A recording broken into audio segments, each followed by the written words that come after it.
night Jude Bellingham said you're the best performing team in Europe. So where do you rank your side when it comes to the best in Europe at the moment? Yeah, if he talks about results in the Champions League, so if you are number one in the Champions League in the league table, then it's true that when it comes to results, we have been in the last 5 games the best performing team. But I said it yesterday night already, the best team in Europe is still Real Madrid because they won the Champions League last season, and the one that's going to win it this season can say they are the one that's done. But at this moment of time, it's only 5 games in for us. We did touch on it last night as well. Obviously, the injuries to Connor and Ibrahima. Is there any update as to where they're at with regards to those injuries? Well, they're still being assessed, so it's difficult to see where they are. I know where they are, but where they are in terms of the injury. So let's wait and see. But it's never a good sign if players. Connor, I had to take him off, and Ibo didn't walk off the pitch as he should after such a fantastic game that he played. He should have made a round and clapped to the fans, but unfortunately he couldn't. So that's not a good sign. Obviously, you're 8 points clear at the minute. Manchester City appear vulnerable given the run of form that they're on. You could go 11 points clear. At the same time, obviously, the gap could narrow to 5 points. So how significant, how defining a moment could this potentially be in the title race for you? I think in general, if you play one of your competitors, it's always an important moment that has not so much to do with the amount of points they have or we have. These teams have always been in the last few years very close to each other, so those games are always very important. Just like the ones against Arsenal, just like the ones against Chelsea. But those ones are only important if you win against all the other teams. So that makes it that almost every game is very important to win for them, but also for us. Just to check, Arne, then, with Konate and Conor Bradley, are you ruling them out of this game, or do you think they've got a chance? No, I just said they're still being assessed, and it's so close after the game yesterday night, and I just came off the training pitch, so I can't tell you exactly where they are. So yeah, we have to wait and see where they are this weekend and after that. Would Trent be fit enough to start, do you think? Yes, he would. Yeah. In terms of City as well, obviously Vinny mentioned about the run of form that they're on. Do you think that makes your job easier or harder for this particular fixture? No, I don't think anyone in the last 8 or 9 years, or maybe even longer, would have said that City at home or away.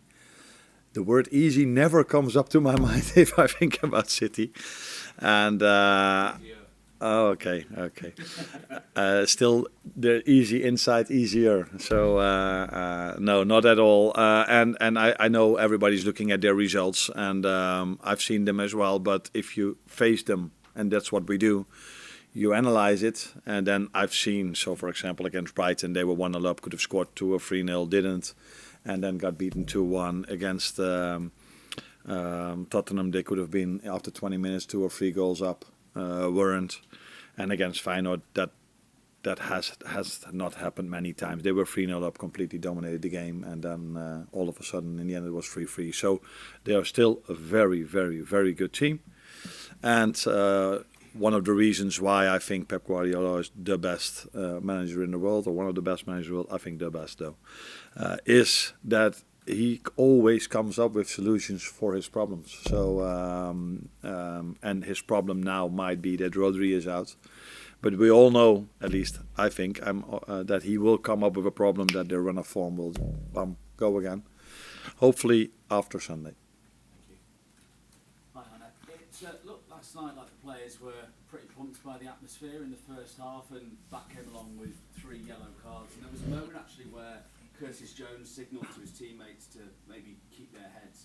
Is that something that you are focusing on ahead of this game, and what could be a similarly quite intense and good atmosphere that you need to sort of try and get your players to watch out for those yellow cards and things like that? Especially if you have a yellow, you have to watch out for the next one. But I think one of the 3 was Ryan Gravenberch, who made us only a simple tackle or not for a yellow, but then he did this. Now the referees are quite keen on that, giving a yellow for that. So, and the first 2 fouls we made, he also gave a yellow.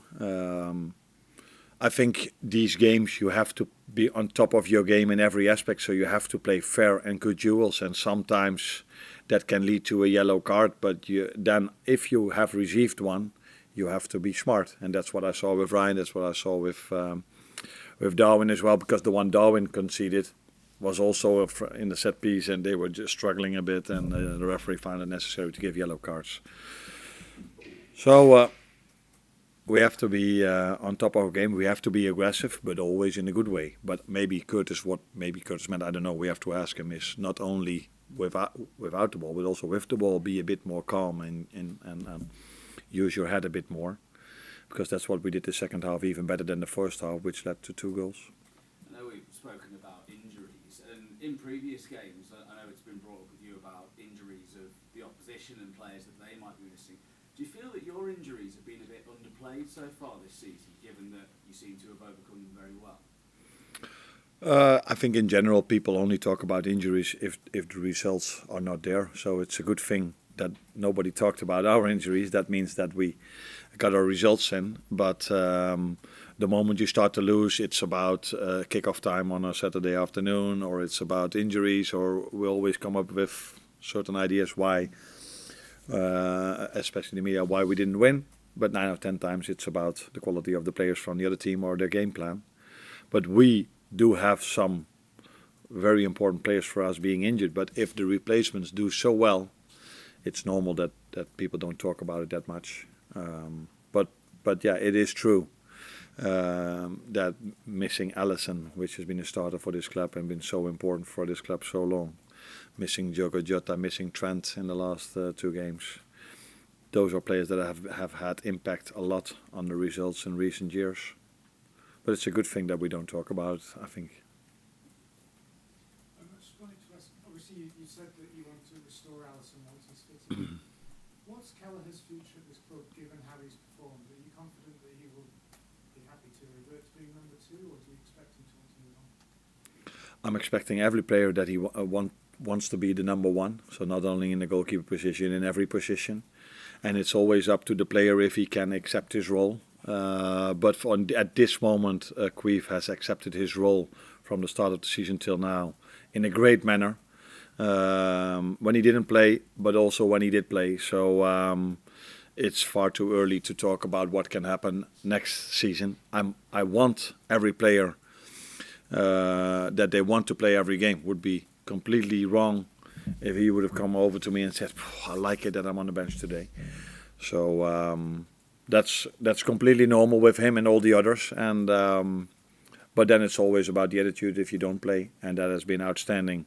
For example, from Lucho and Maka last Sunday when they weren't selected in the first 11, and then they come in really strong. Yesterday I saw the same again with Dominic Szoboszlai and Cody Kakpo. So they should have the eagerness to play, but if they don't, they have to act in a normal way, and that's what they all do at the moment. Hi, Arne. One of the hallmarks of Man City's current run is that they can be conceding goals late in games. I think it's 6 goals in the last 15 minutes across the last 3 games. And that's something that Liverpool haven't done all season. So what are your team doing so well to avoid that eventuality? Not playing Tottenham yet. Because they're a very good team as well. A great playing style. No, It always depends on the circumstances, and them conceding 3 against Feyenoord probably had a lot to do with the substitutions they made, and being extremely unlucky. So if you saw the first goal and the second goal, the goalkeeper hit the ball towards the post and then it fell to Santiago Giménez. So during a season, these things can happen to every team. That's the same with injuries, and we've seen this at Arsenal with Ødegaard being out. That didn't help them. With Rodri being out, it didn't help City.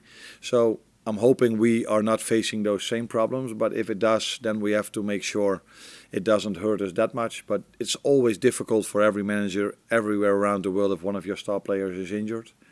And when it comes to goals conceded, it is. It's always also the circumstances, though. So being 2-0 down and then maybe taking a lot of risk and then conceding is different than being 1-0 up and trying to keep a clean sheet.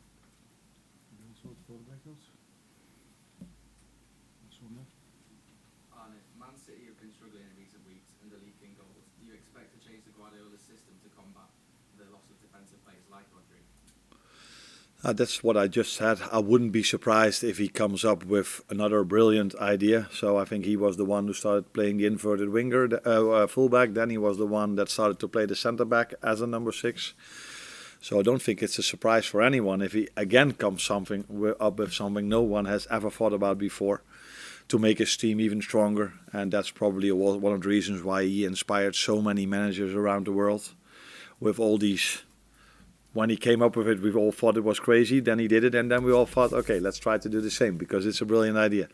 So I wouldn't be surprised if he comes up with something new again.